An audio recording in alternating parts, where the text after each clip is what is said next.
When I mentor startups, I mentor them from the perspective of a VC. And when you go to a VC with a startup, the VC is trying to find as many red flags as possible for you. A VC in a startup is like a marriage. I tell founders, never, never, never expect them to say yes to you in the first meeting. It's like asking someone to marry you after a first date.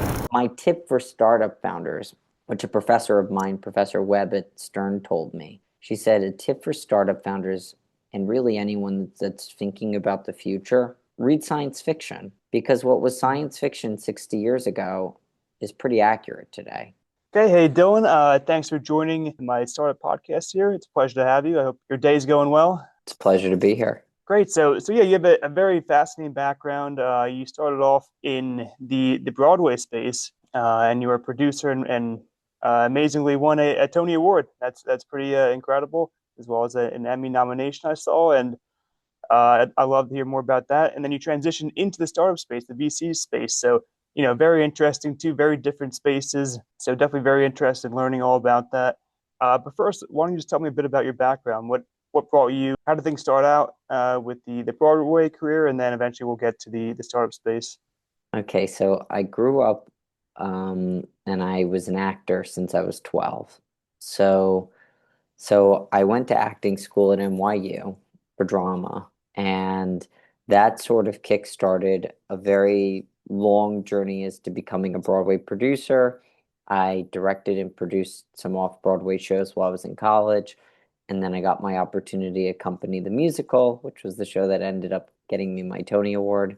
And it was really crazy actually because that show I had been an intern for a very well-regarded producer at the time. I was offered that show to raise money for, and what was even crazier was it was right before COVID. So I thought that I was never going to get my money back on that show.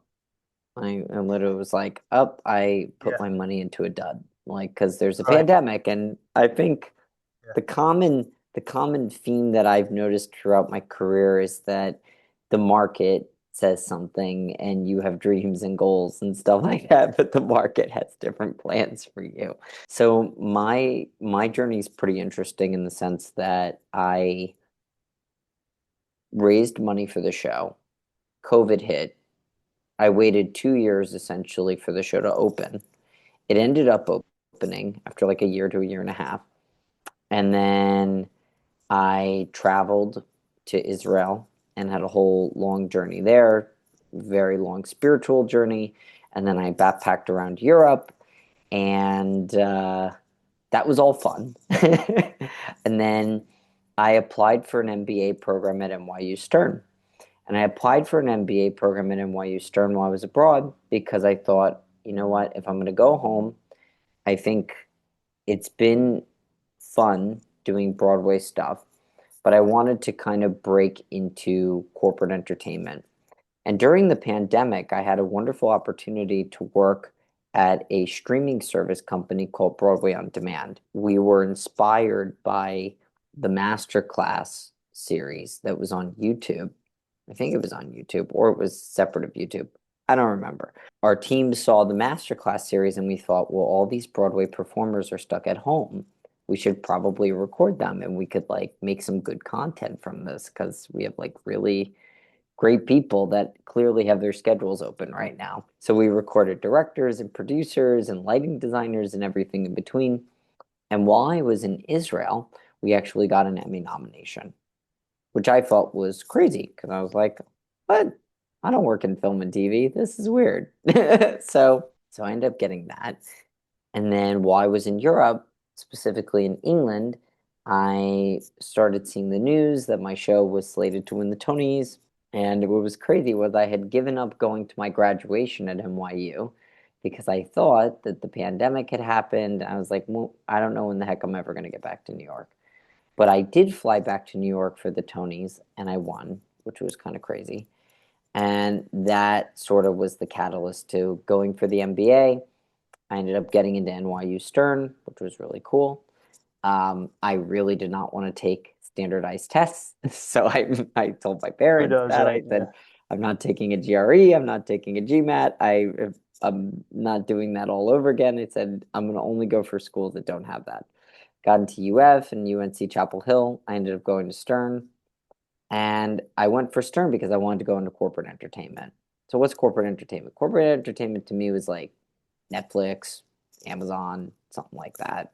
I was kind of really hoping to pivot out of Broadway into trying to bring Broadway into streaming, which currently is what Disney's already doing.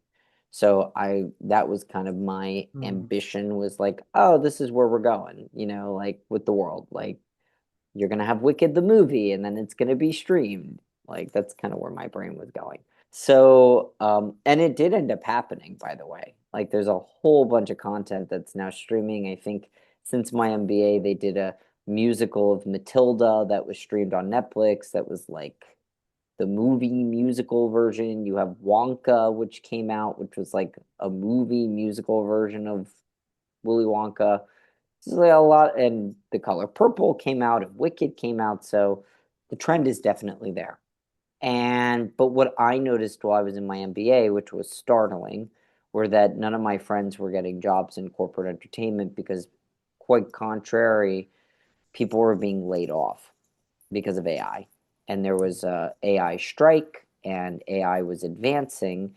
And I thought, well, I think I should try something new because I've always been interested in emerging tech in general. And I've been very interested in the idea of the intersection between trying to bring new emerging technology to Broadway. That was kind of like where my brain was, like working with AI to kind of help with costume design and lighting design and making processes better from a technical end, or even to compose music or do things like that.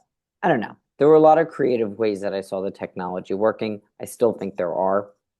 One day, someone younger than me, better with AI, will probably do it. But I I saw that, and there was this program called the Endless Frontier Labs program at NYU Stern, where you get partnered with a startup for 9 months. So I got to work with a semiconductor startup and it was really cool. It was in lithography. They were like trying to figure out a way to make chips in a more sustainable way using plasma tech, which I thought was really cool.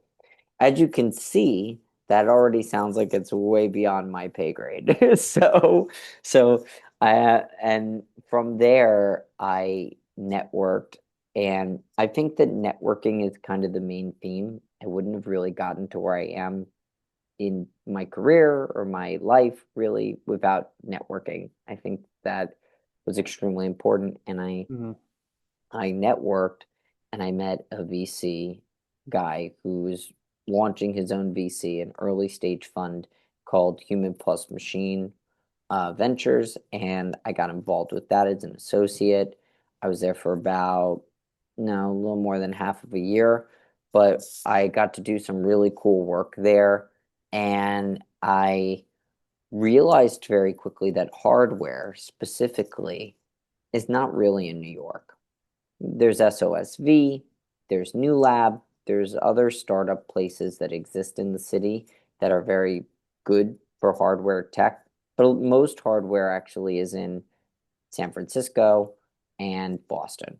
That's the norm. Ah, So I had to start thinking outside the box because I was an associate. So I was doing a lot of deal flow sourcing for his fund for SPVs. And he brought me in specifically because he knew I knew how to raise capital.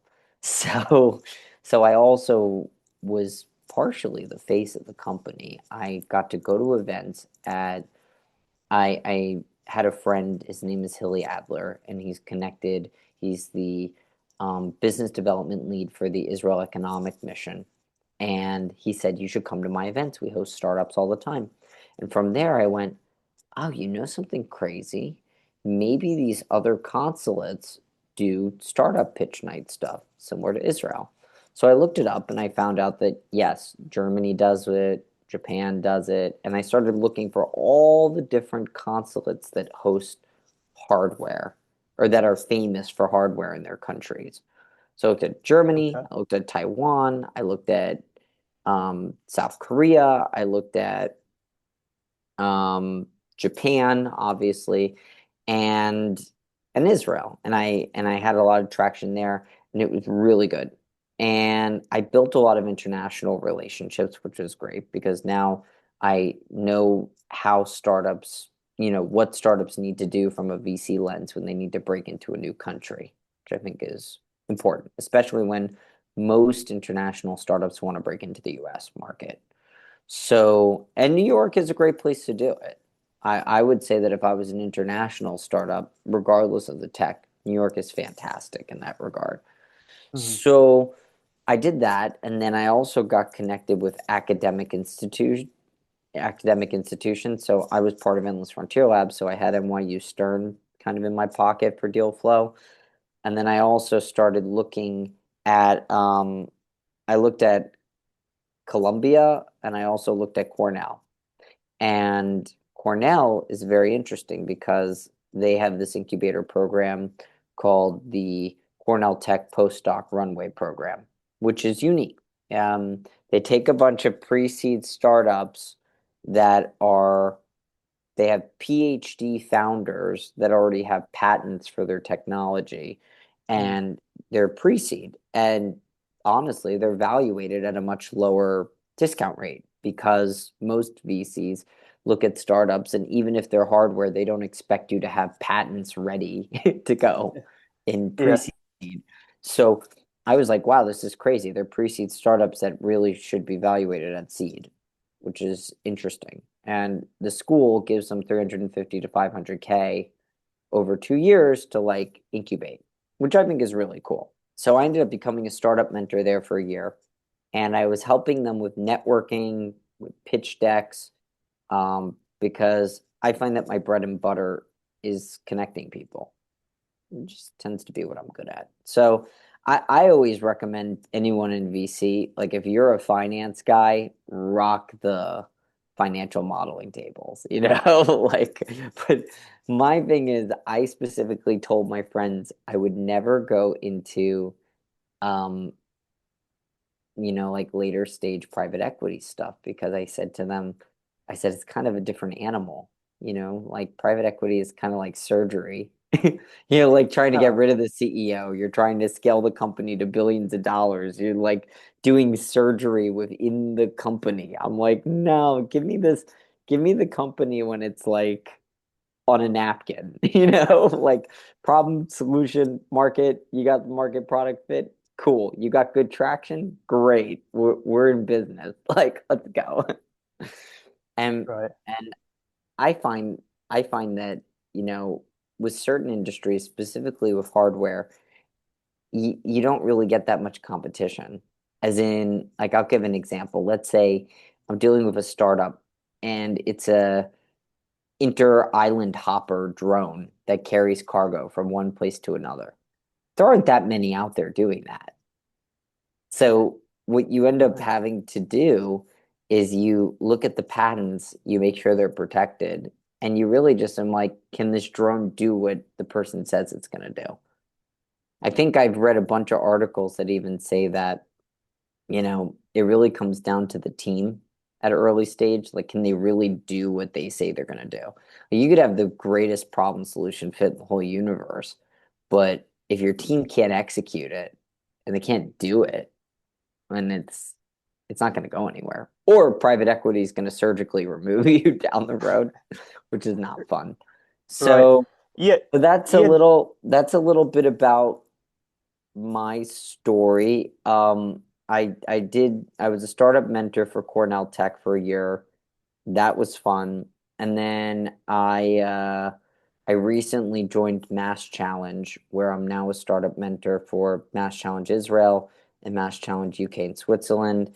And I'm also a startup mentor now, helping startups enter the US market who are reservists from the IDF, which is pretty cool because it's like people that have fought in this war. Israel's a very unique place because the defense tech that comes from their wars and from their military service, they're actually allowed to commercialize it, which is different than the US. So it's Mm, cool because it's kind of had an MVP in a lot of ways. It's been used. I mean, it's been used from a defense vertical, but it's interesting when you have certain defense tech and they say, oh, we want to take this innovation we used on the battlefield and we want to use it for like a healthcare vertical, or we want to use it for a consumer vertical, and we want to like bring it to the US from a consumer lens. So it's been cool working with those startups. So that's a little bit about me.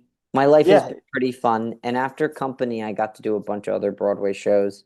I raised capital for Sweeney Todd, which was a lot of fun. That was actually one of my favorite musicals. So it was I got to work on Stephen Sondheim's last two shows, so it's pretty crazy. just a question about the Broadway experience, and then we'll dive into the startup stuff. So you said that when COVID hit, you had already invested the money. At that point, I mean, had the actors already started training, and then they had to take a break and then retrain? Like, how does that work logistically? To I don't know if you They put the whole set in storage, and then they had the actors wait about a year. And then that's after a tough to have to year, wait a they year had and then restart up again. Yeah, well, it gets crazier because the actors had to like literally retrain. Like I had a lot of friends in the Broadway world who had to who were like dancers that had to do like physical therapy because they had to get back in shape to where they right. were to be able to do a ballet again. It's not easy on the body to just do no physical activity for a year. Yeah, no, that's got to be tough. I've heard before that Broadway actors and dancers they train constantly usually, so it's got to be a big difference to just go from zero to one like that. So would you say it's mainly your experience in producing and investing there that sparked your interest into venture cap, or is it something else there? So I actually wrote a bunch of LinkedIn posts about it because what I Yeah. realized very quickly was I took a course at Stern in venture capital. This is when I was already working in VC at this point. But I took a course and it was interesting because the professor had told me that he said utilities are actually riskier than startups. And I was like, huh, I'm gonna like do a deeper dive into this. And I ended up proving my professor actually wrong because I found out that Broadway actually is a safer bet than a startup. And it's because for Broadway, I have recoupment charts. When I take investors, a lot of what exists in the startups is exactly the same as what happens on Broadway. And I wrote LinkedIn posts about the commonality of the two, which I thought was really fascinating because when I walk investors through a pitch deck, I have the creative team, the show, the market, the profitability margins, the finances. For me, I almost never invest in new shows. So I don't take the risk of an ROI of doing a new show. I only did revivals, and revivals for the most part only run up to a year. So because of that, my recoupment charts are pretty consistent. When you're dealing with a new musical, it gets more complicated because if you're dealing with a show like Hadestown, for example, you don't know if the show's going to flop. It's less likely for a show to not do well if it's been revived and is already a successful IP, so to speak. Like Sweeney Right. Todd, Company, The Who's Tommy, these were IPs that people have known for like 30 years. So Yeah. to me, I started my career as a Broadway producer being extremely conservative.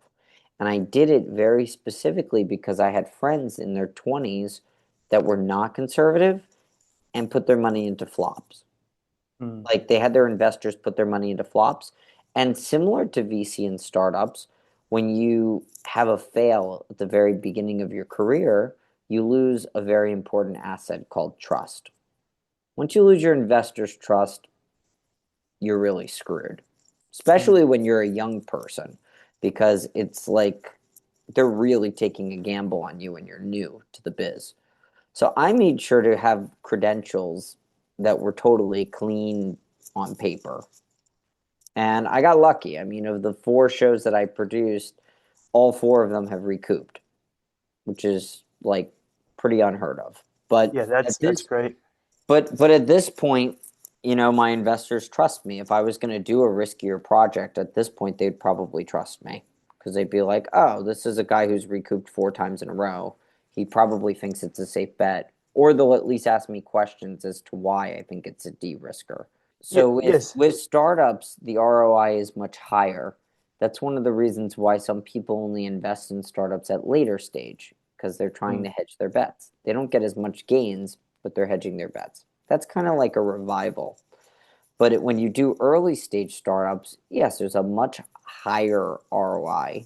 You're taking a big risk that the startup may never take off ever. Like Right. it might not even go from seed to A. Like it may never get there. So that's pretty crazy. Yeah, a lot of this stuff goes hand in hand. My producer stuff and my startup stuff, I didn't realize how much it had in common. The person that I networked with that got me the first VC job said to me, "Oh, it sounds like you have basically identical skill sets. You can pitch, you can raise money, you can talk to people, and you can scout good stuff." I was like, all right, if you believe me, then I believe me. I'm like, okay, sure. Sometimes credentials go a long way, but I really do believe that skills kind of outweigh credentials at a certain point. It's like, can you do the job in VC or startup world, or can you not do the job? Yeah, no, completely agree with that. I mean, at the end of the day, people see what work you're producing rather than what credentials that you have, because that's what they're going to feel when they're working next to you. So that's definitely the more important thing. I agree with that. And so you mentioned the parallel between the Broadway career or your Broadway strategy of investing in known quantities, known plays that will do well, and how it's similar to investing in later stage startups. But I was wondering, when you invest in early stage startups, are you investing in ideas that have been proven in the past? Like, say, for example, Uber started, then Lyft started afterward. Is that kind of like a similar thing? Like you see, okay, Uber worked out, and then I see Lyft starting. They have a good team. This should also work out. Invest in them. Is that the mindset that you're taking, or are you willing to take more risk with unique ideas that haven't been tried before? I'm of the belief, and maybe it's the conservative view in me. I if I was to invest in a seed, I'd probably exit at a B. Like I'm not the guy that would go the whole way.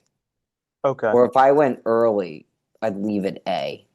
Like I would take my 2x, 3x and I'd walk because to sure. me, I'm not really the gambling type. I think hardware is interesting because it's a longer term game because it takes longer to get a startup in hardware off the ground. That said, there's less competition, so it's really the hardware company against themselves and being able to prove that they can become bigger. And acquisitions for hardware tend to be much better because once you get to being a B or a C, most hardware companies, if they're Series C or D, they could probably IPO. They don't really need Amazon to buy them at that point. If they have a Mhm. scalable tech and they have a profitable business model, they don't need unlimited funding. They'll just fly or they'll get a defense contract or something like that. So I was trying to look at initially, at least with the hardware stuff before, I was looking at logistics, I was looking at some defense tech, I was looking at advanced automation, I was looking at some robotics like exoskeleton stuff, things that I was like, okay, this makes sense to me. Advanced automation, last mile delivery. This is kind of where retail's kind of going. Like, and and if it were up to me and I was to choose my investment portfolio, I wouldn't pick SaaS, but that's just because I'm not a techie. There was a joke that my partner of my fund used to say, code can lie to you. A robot can't lie to you. It's either going to scale that building or it's not going to scale that building. It's either going to work or Right. it's not going to work. Yeah, There's no there's a like, lot hidden beneath the hood with code. You can see what's in the interface, but you don't know unless you're a coder. You don't know what's going on behind the scenes there. But yeah, with the robot, but that's why I really think that cyber is the future.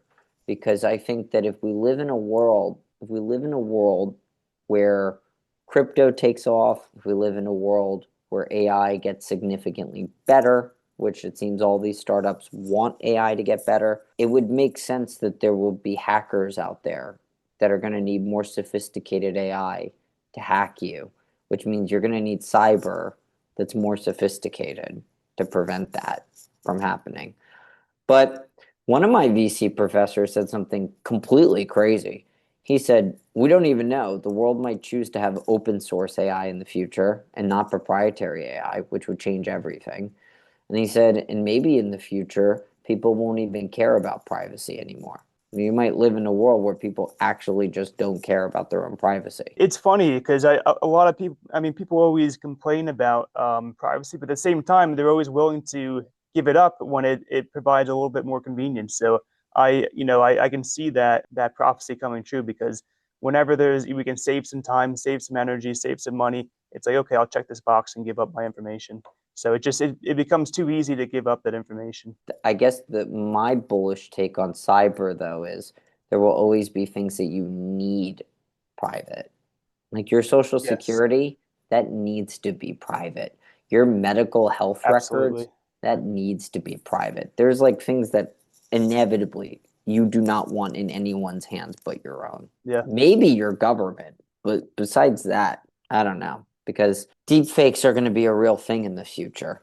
They haven't really kicked off yet, but they're definitely going to be a real thing. And there's definitely going to be a lot of cyber warfare going on in the next like 10 to 20 years.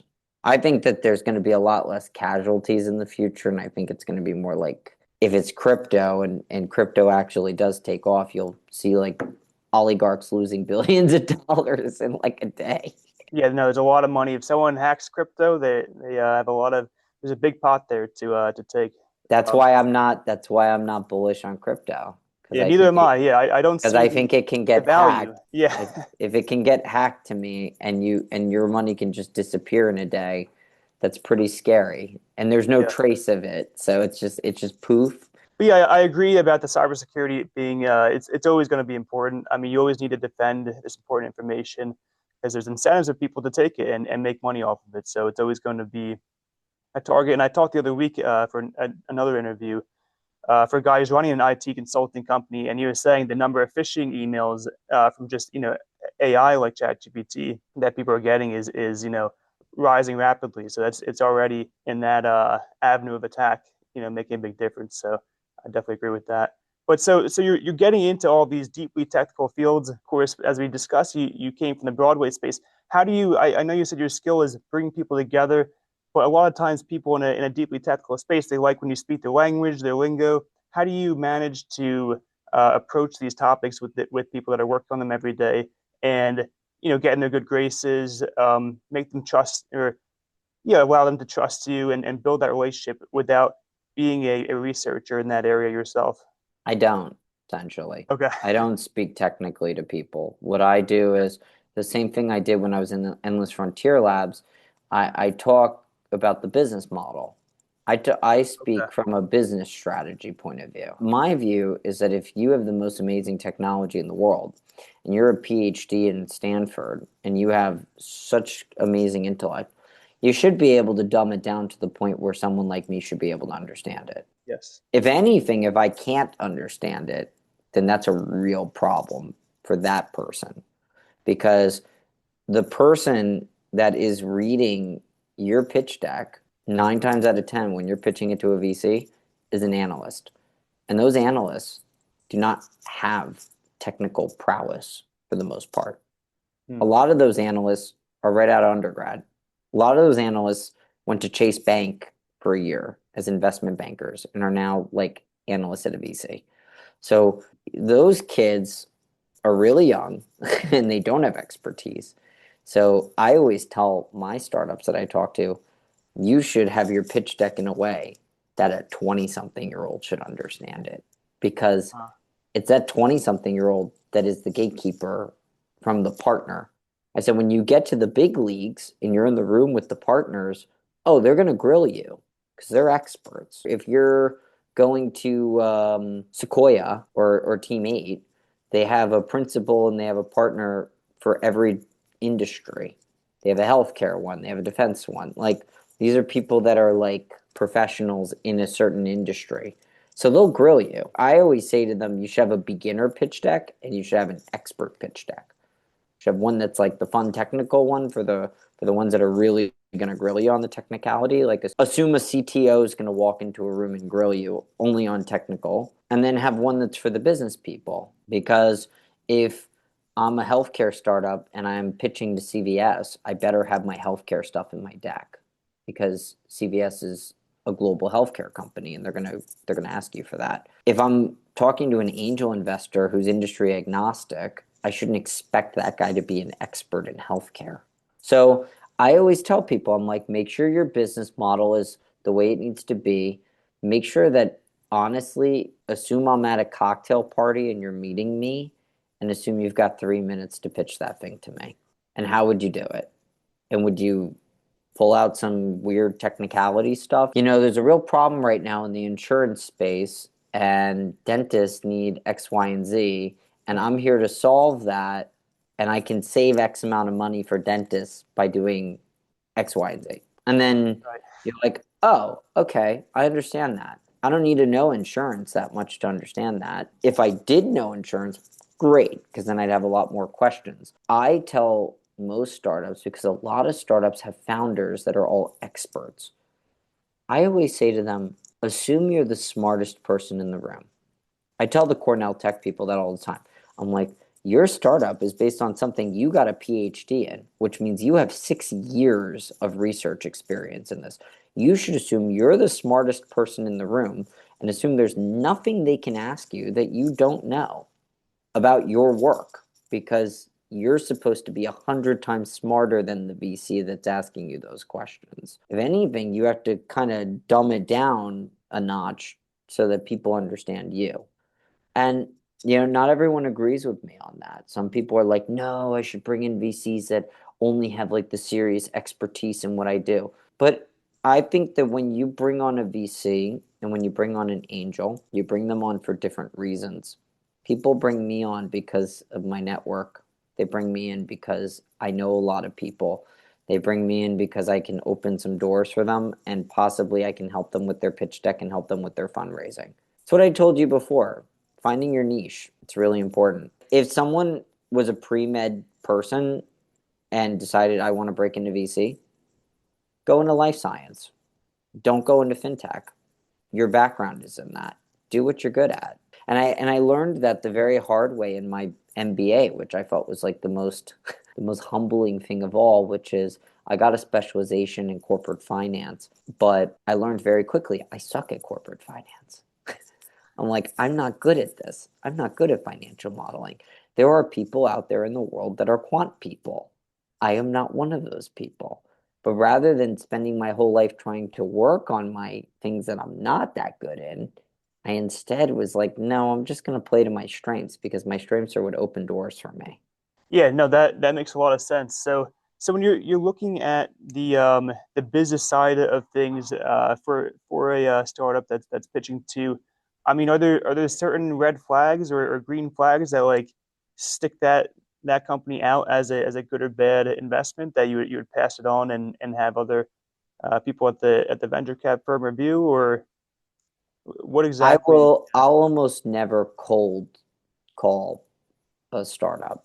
I'll never have a startup cold call me, in the sense that, like, I'll do research on the startup long before I meet with them. I see. Okay. One of the reasons why it's a bit difficult, because a lot of people keep reaching out to me right now, because I just announced that I'm a VC scout now for Alumni Ventures, because they're building an Israeli fund. Okay, you Yeah. guys are all reaching out to me, but I have to do my due diligence on you. Like, I can't just like take 10 calls a week on 10 different startups. I have to do a competitive thing. Or better yet, I ask them to send me their pitch deck first. Because then if they have competitors on it, then I can do my own analysis and I can do my own market stuff quickly and have my notes in check. I really don't like going into founder meetings cold. It's not fun, especially if it's an area that I don't know that much about, because it's what you said. I may not have the technical prowess, but I have the prowess to do market research. I have the prowess to at least learn the terminology enough that I know what they're going to talk about, even if they speak on a higher language. I myself am not going to speak on a higher language, but I should be able to understand certain words they're talking about. If they're talking about a medical device, I'm going to do my homework on kidney medical devices and make sure that I'm up to speed on that before I get on a call with them. Because I want to know, is your medical device the best in the market? That's basically the most important thing is, are you the best in the market? Or it's what you said before.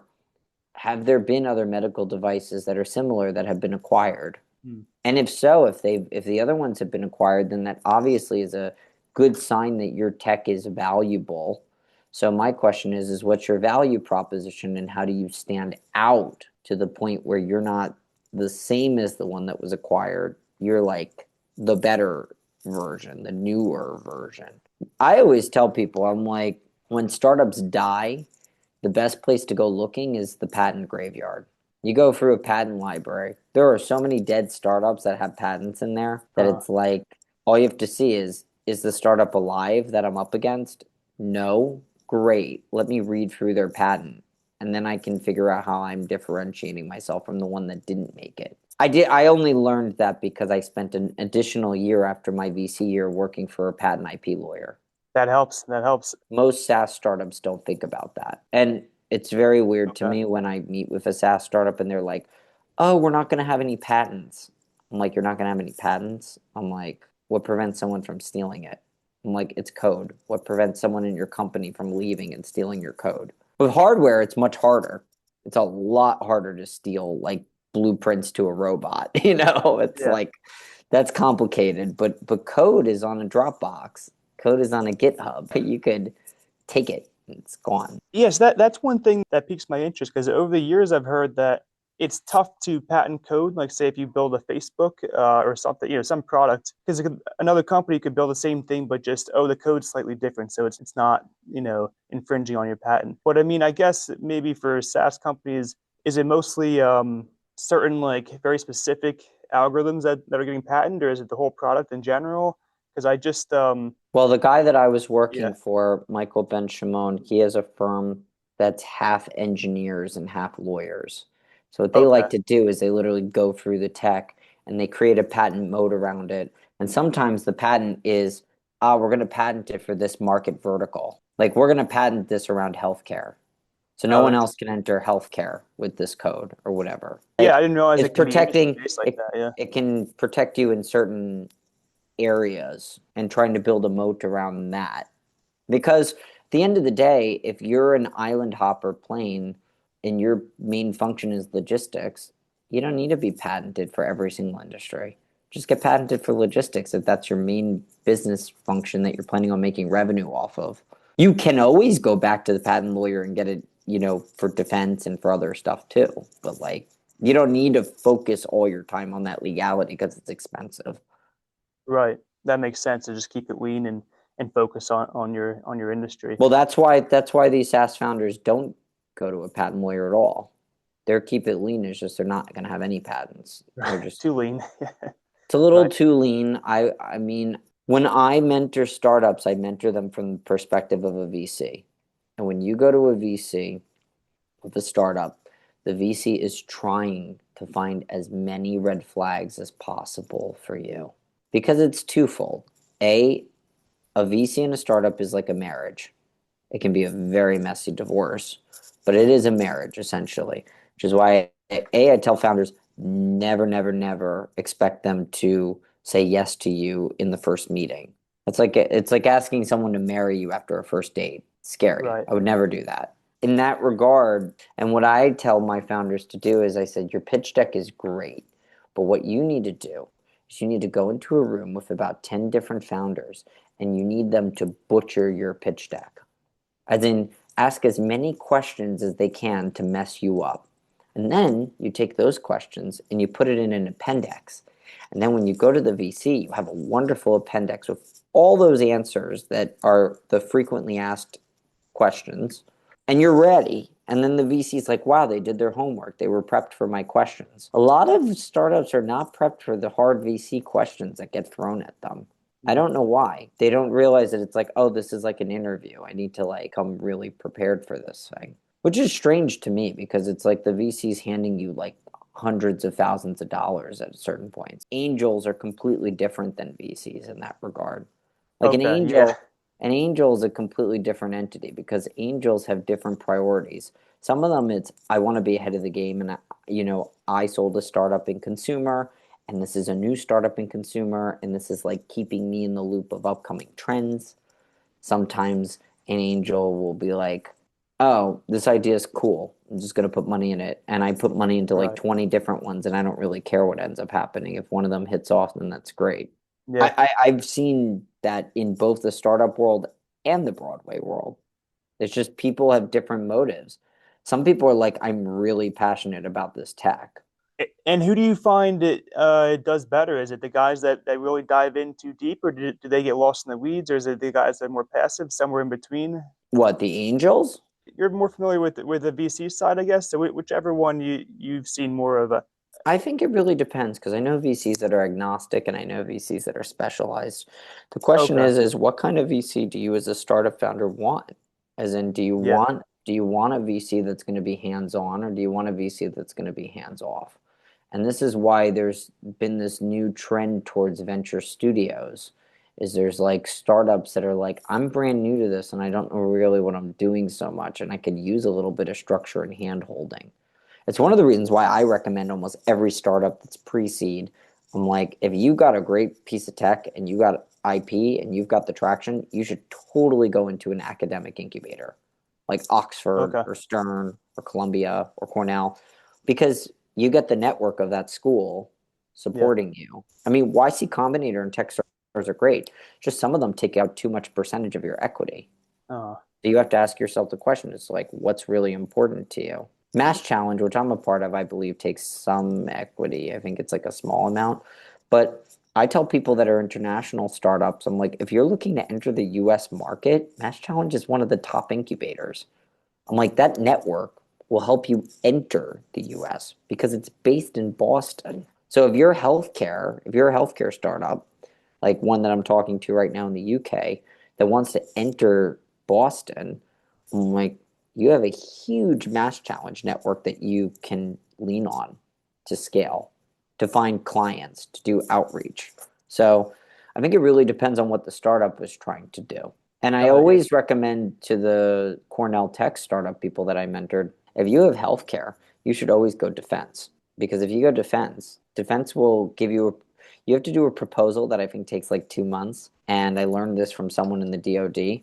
And they'll very quickly tell you if they're interested in you or not. So if you have defense application, I'm like, go for it. It's a vertical. If someone's interested in you, then that's even better because now you can build traction in defense. If they don't, then you have nothing to lose. It's only 2 months. You can go back to doing your healthcare vertical. So I try to tell people that when you are seed or early stage, you should pick one vertical very specifically to go into. Don't go saying you're going to take over the whole universe because it's right. no one's going to believe that. So you Yeah, want to pick one, and ideally the founder should be an expert in that one. As in, like if you're entering fintech, one of you guys should be a banker, or one of you guys should have worked in crypto if you have a crypto thing. Like should have worked at like SoftBank or something that has a crypto asset to it. So that way I can believe that you're experienced enough in this thing. What I don't really like is that some startups chase money. They're like, oh, there's a problem solution here and I can make money from this. yeah, I am not 100% in that camp. I do believe that, yes, looking for gaps in the market, like I think for an ed tech point of view, there's going to be a gigantic gap in AI learning soon. Like someone needs to create a Kahoot for AI knowledge. Like someone needs to create a way for like kids to learn AI stuff because the schools have not caught up yet and they're not going to catch up for at least 5 years. That is a huge gap, and there's likely a lot of money there untapped. But I think that the best needs are when people tell me, I can't live without your tech. I'll give you an example. There was a guy, his name's Robin. He's working on an exoskeleton startup in India, and he's totally awesome. He's one of the mass challenge Israel people I worked with. But he told me, he said, there's rickety roads in India, and I think it was his father or grandfather, his limbs got weaker, and they don't have exoskeleton stuff there. They only have medical devices. So if you if your limbs are weaker, there's no therapeutic things to get your limbs to walk again. So he told me, he's like, I struggle, and many, many people struggle because we gotta take people in wheelchairs up streets that don't have the ability for they're not wheelchair accessible. So he's like, I want to make an exoskeleton so that my father slash grandfather can walk again because his limbs are strong enough that he can walk. But that's not really a want, that's like a need. There's many Right. people that would want to walk again in India. So, and he's like the first, I think he's the only exoskeleton startup there right now. So I said, it's literally up to you. I'm like, you don't have any competition. So it's like VCs will look at you and be like, can you do it? And like it really boils down to that because you don't have any competitors. I also told him, I said, it's fantastic that you have the Indian market because you're international and many people want to enter the Indian market. So it makes an acquisition pretty good. I said, CVS or someone's going to buy you and then they get free access to India. It's like, that's pretty Yeah. cool. Like, it's a good entrance. I mean, I know a lot of companies that do acquisitions just to enter new markets because they get to skip regulation. There's a lot of international people, and a lot of them are in Africa, and a lot of them are in India. And I think that that's really interesting that these are places where there's huge gaps in private funding. That's interesting because that's just an untapped markets. We always focus on the US, but there's like a lot of other places that could really benefit with good, impactful investing. It's 100% true. I hosted a startup AI networking event last night in New York here, and I met actually, yes, someone, a girl from India who's a VC employee, and yeah, I mean, she was telling me basically her area of India, they have such a Silicon Valley like culture. Everyone just working on something. There's all these ideas springing up. For a long time, the region was more dev shops, supplying cheaper labor relatively for the U.S. or for Europe. But then they realized, well, why don't we just create these products ourselves rather than building them for other people in the U.S. or other countries? And so over the past 2 decades, it's really grown into a tech hub there. And I'm sure if they had more investment, the culture of India is very tech savvy. So I'm sure they could do a lot But with it. that's where we're heading. Yeah, If you're a VC in the US, you invest in the US because you think the US has the best tech. right. And in India, they're building tech for the US. But at a certain point, there are countries like Singapore and Japan and India that are really, really hungry to innovate and to like do it. And I think that that's honestly kind of the problem with New York is I find that startups aren't as hungry. There are places in the world that I have visited where people are like really hungry to Yeah. build something, to like solve real problems that are facing their community and things like that.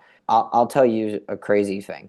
There's a girl, she's Latin American. She was in the Cornell Tech program, and her startup literally was using AI to detect if people need cataracts in their eyes. Because it turns out that 50% of all people in the world that are blind, it could be prevented. Like Wow. 50% of all people, Yeah. which I think is like a billion people that are blind, 500 million people went blind because they didn't see a doctor in time for a basic procedure on their eye. Not even like a crazy procedure. We're talking like basic stuff.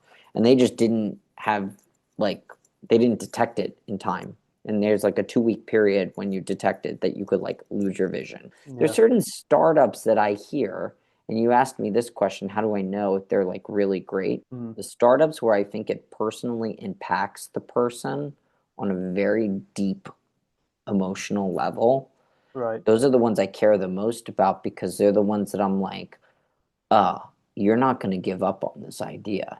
You have too much to lose.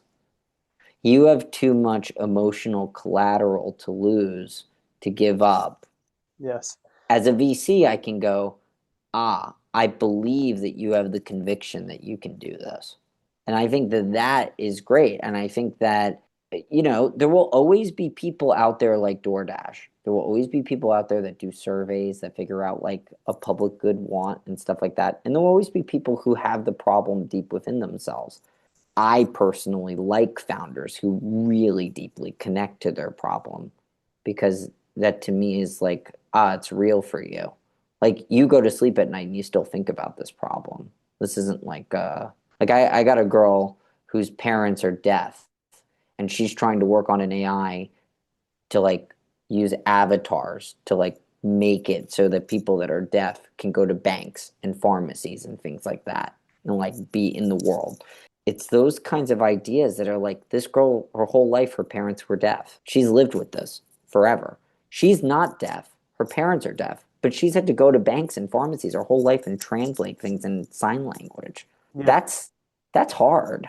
Turns out that there's like a billion people in the world that are deaf. So, it's like the real market too. So it's like, okay, like you're on to something that no one's really thinking about, but that's like a real issue. Yeah, absolutely. There's definitely, I'm sure there's a bubble here in the U.S. We're not thinking about people outside of it, markets outside of it, and how that could there's these huge markets just waiting there. But I think that Having what that, we said yeah, before, I think that AI is eliminating the barrier that once existed. That if you're a young kid and you have this brilliant idea, you need to get an engineer, you need to get a technical co-founder, you need to like right. build something. Now we're at the point where really, if you've got a great idea, you could build it. You Hmm. could literally build it in your apartment in New York. I think that's like a real game changer. I mean, they were saying with crypto that that's going to democratize wealth, but I think that what's really democratizing wealth is this AI boom. Humanity's got to play catch up, but I think a lot of people are going to benefit from the tools that have been given. You asked why hardware initially, because I'll answer Hmm. that too.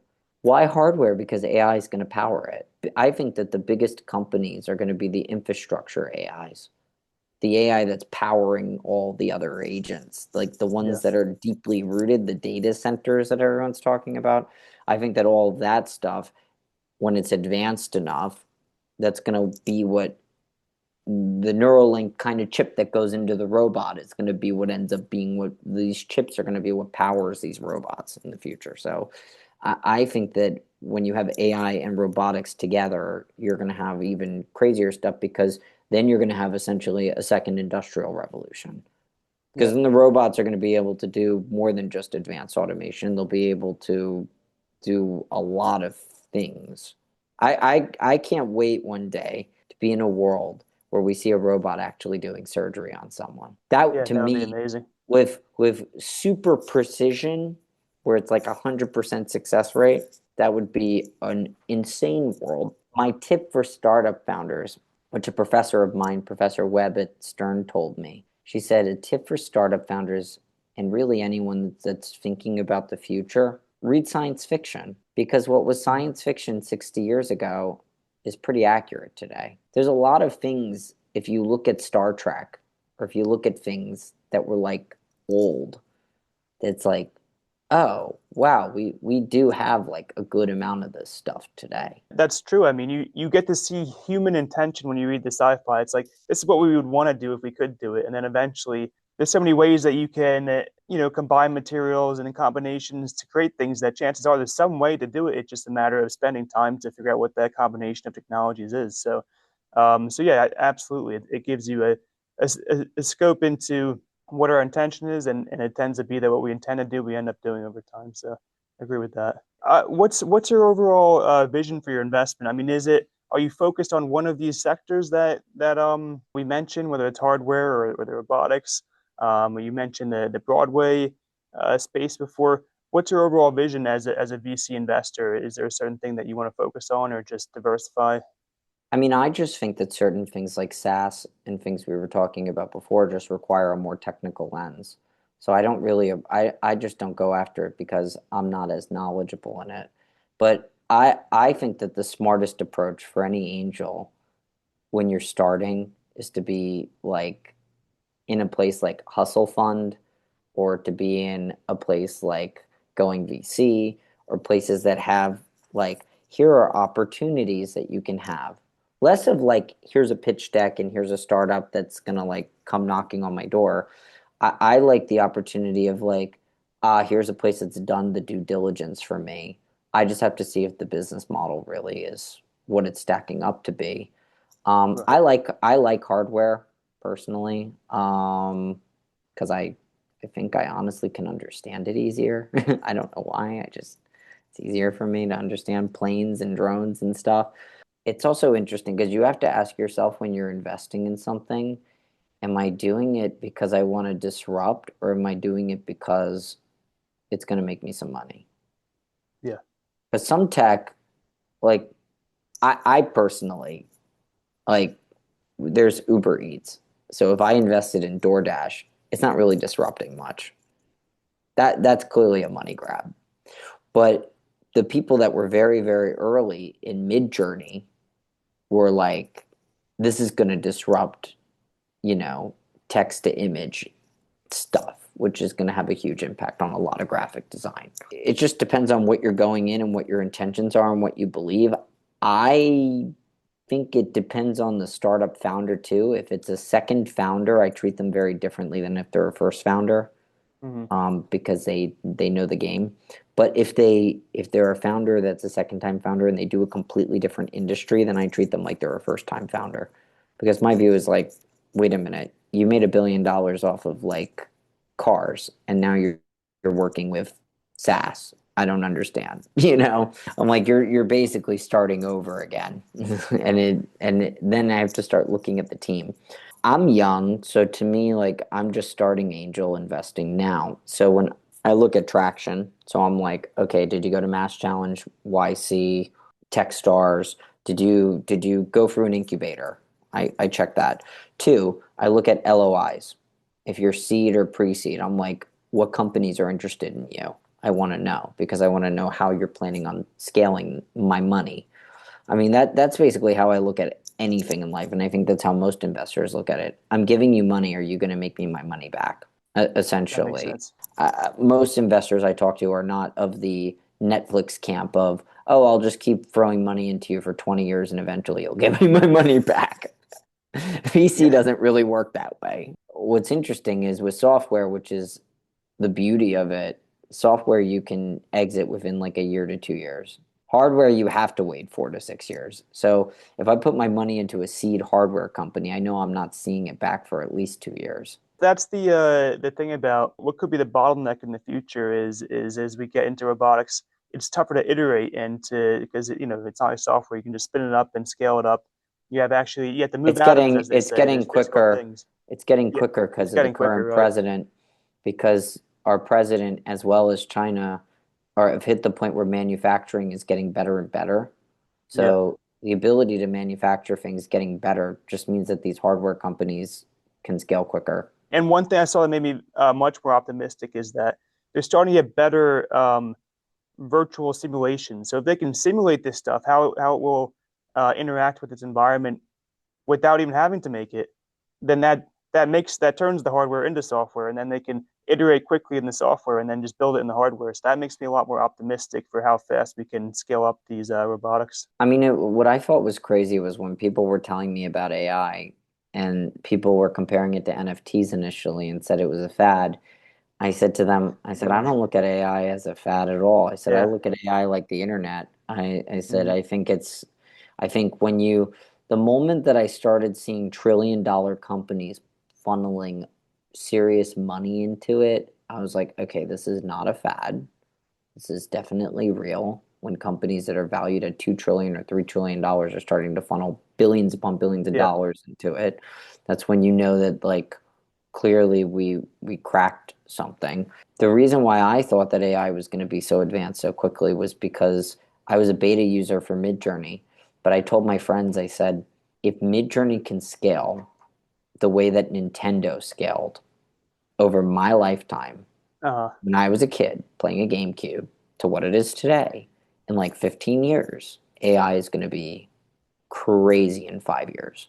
And I said that in 2001. I remember saying that when there was like GPT-2. I said, oh, you have no idea what's coming. I remember I read an article. It was like MIT says that GPT-2 has the amount of knowledge of one library. I was like, yeah, okay, we'll see what's going to happen in 5 years. It's going to be like all libraries, basically. I'm like, this yeah. thing's going to be Google level. I'm like, okay. To It's me, like, what it seems like is like there are two main things that are just that I think will be surpassed, but that are maybe causing people to not see the value of AI yet. One is just there are some fundamental flaws like hallucination. I guess like persistence. It's not as persistent, or you can't give it a task for a year and then it comes back after a year and finishes it. But I But you think have to those think less. will be You have to solved think though. less about. You have to think less about the AI, and you have to think more about the user. Kids that Right. are 10 years That's the old, second thing. Yeah, kids it that needs are to be 10 years old productized. now, that are when they're 20 and they've used this thing for 10 years, they're Yeah, going to be like wizards on it. absolutely. And I'm gonna have to even call myself a dinosaur, which is gonna be weird because I'm gonna be like 36 and I'm gonna say I'm a dinosaur. Because that's how Moore's law works, and that's why we're kind of moving at that pace, which is like kind of crazy to think Yeah, that that. exponential just gonna keep on getting steeper. It's crazy. Well, it makes it harder for you as someone that didn't necessarily grow up with the same technology as this upcoming generation. It's harder to catch up because it's moving fast, and kids are like sponges. They can pick it up like it's nothing, which I think is crazy. That's where we're going. But I'm very Yeah, optimistic. I think the future is going to be great. I think, though, that education is going to need to change. I really do. And 100%. NYU, when I was at Stern, was just starting to bring in AI into education. But I really think, though, I was warning them. I was like, whichever school becomes number one in AI education is going to be the one that like everyone needs to go to because that's going to become the next MIT. Yeah, Puts a lot of pressure on MIT because if MIT yeah, is not that school, then they're going to right. quickly lose They their lose that status. reputation. Yeah. Yeah, pretty Yeah, much. yeah, and how I've heard it put with education is that the way that it works with the classroom is that each student, I mean, when they don't understand something, there's some particular thing that they don't understand that they missed or that they are having trouble with, and so I mean, the teacher may repeat one thing, and that solves like whoever had that problem in the class, it solves their issue. They get ahead, but really you need to cater it to the specific misunderstanding that each student has, and without the AI, being able to have a conversation with the student, get the feedback, finding out what that problem is, what that misunderstanding is, then you can't really target the lesson to that student. So I think that targeting that the AI will allow is going to be crucial. Yeah, I mean, when I was a kid, I used Google for most stuff. Yeah, Now I'm using AI, but AI is different because I can ask it to role play. I can ask it to like simulate things for me, which is totally different than what Google was. Google was I'm trying to search an answer. AI is like I literally can practice with it. Like I can prepare myself for a pitch, or I could prepare myself for really any for a presentation or anything like that. I can ask it FAQs that it would ask me if it was the professor. So I think like that's kind of a game changer, yeah, and I'm excited. yeah, I honestly think that the future is so cool, and that's one of the reasons why I went into startups. So I'll end with that.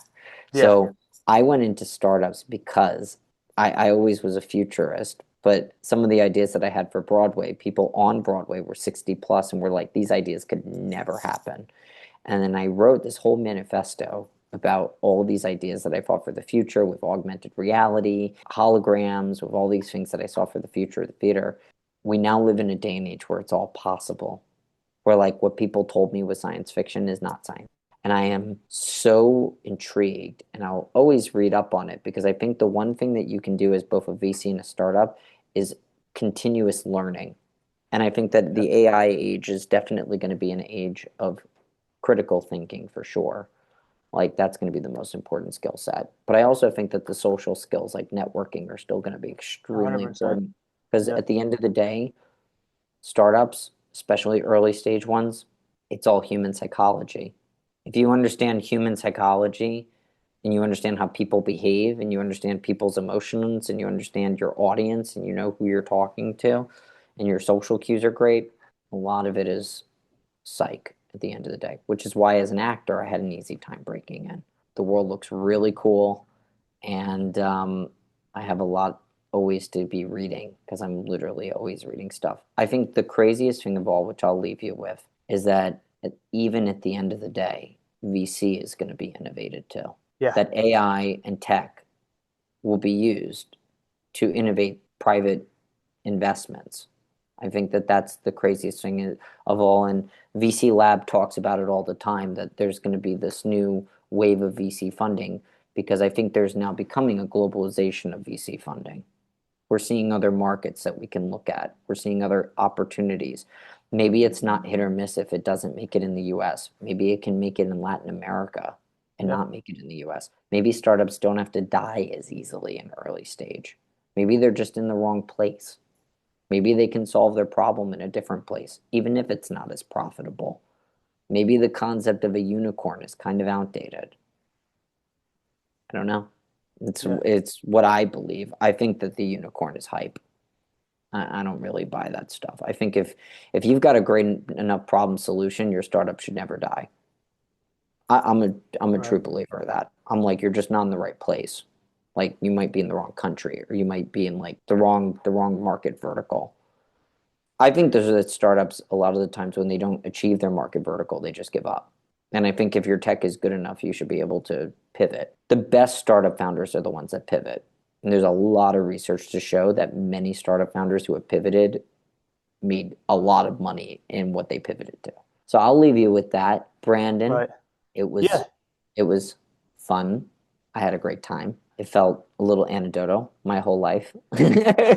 No, it was great to hear your story, to hear all your experiences. I mean, clearly we're headed towards a fascinating future. We're on that exponential curve going up. Anyone who's read Ray Kurzweil knows that he predicted this back in the 90s, and it's just going to get faster and faster the pace of innovation. And so it's As this my was as my yeah VC professor would say, there's only two ways that the world can go. It's either going to be really cool or it's yeah going to be really weird. yes yes. So I'm Whatever you glad that define, companies like whatever you define yeah. weird as, but it's definitely going to be something that's foreign to what we see today. Absolutely. Yeah, it's been a pleasure, and it's also been, I think that this is the perfect ad for anyone to hop into VC because you're really getting a taste of all the different technologies, everything that's going on during this fascinating time. So I think it's definitely an interesting time to jump in before it gets automated by AI, right? And Broadway's still pretty cool too. And Broadway's great too. If anything, Broadway's an example of how traditional industries can still stay the test of I think it time. will, yeah. I think once AI automates everything, we'll all be going to Broadway shows or doing stuff in person with each other because we'll have a lot more time. If Taylor Swift can sell multi-thousand-dollar tickets, then Broadway will still be around in 50 years. Yeah. All right. That's a great ending statement there. It's been a pleasure, Dylan, and I hope the best for you. Have a good one. Have a good one.